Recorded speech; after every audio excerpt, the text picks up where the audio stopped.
Hello everybody, my name is Daniel Bay and welcome back to my new YouTube video. If you're wondering why my background has changed, so I had a really hard time in school today, so the foundation week ended today. So I'm really out of energy, my voice even cracked. I really can't, my voice, I really can't use it. So maybe I could just lay here in my bed and maybe just comfortably speak and continue to make my YouTube videos. So in this video, I'll be talking about sharing what I have learned in my science chemistry 1122. So, before I go on deeply, I think that is like a funny stereotype about with people thinking about chemistry. It's like biology. It's kind of relatively less preferable and favorable than biology and physics, right? Because chemistry, it just talks about the things that is created by God, and the content of thing is vast, really. There's thousands of things talking about things. There's like the content is really immensely vast. And in there I want to be talking about the 3 important laws of chemistry.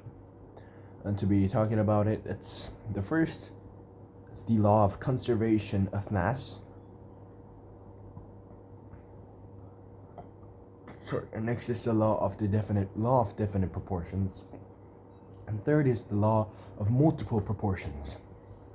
These are the 3 basic, but the most fundamental, but the most essential laws. And maybe I should, explain. So first, the law of conservation of mass. So the law of conservation of mass is here. I'll read the description, the definition to make it more clear. This is the law of conservation of mass.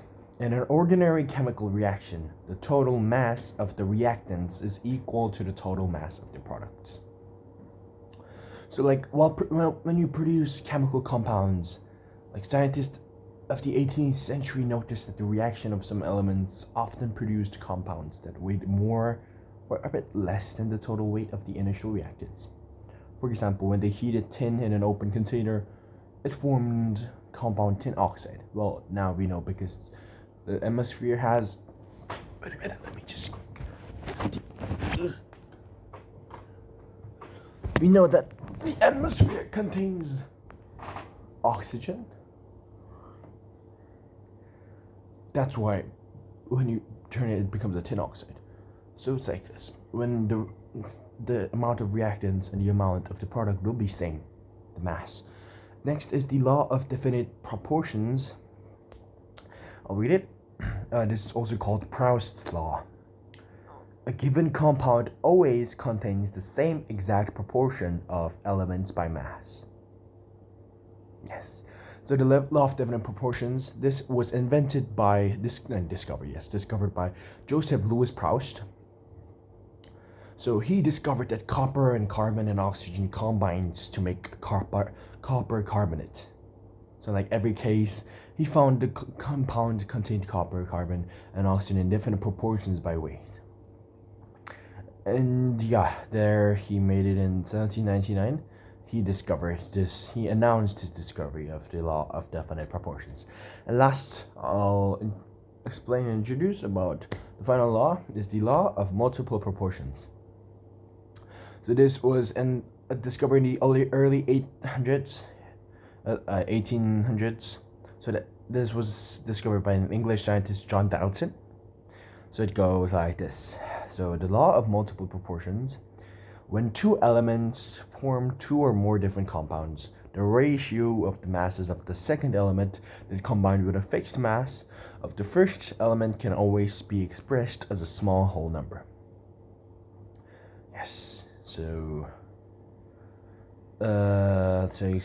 for example, carbon and oxygen can combine to form 2 different compounds, right? One with a ratio of 1 part carbon to 1 part oxygen, the other with a ratio of 1 part carbon to 2 parts oxygen, like that.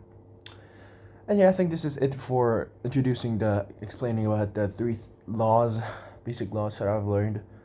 The chemical laws of conservation of mass, the laws of definite proportions, and the laws of multiple proportions.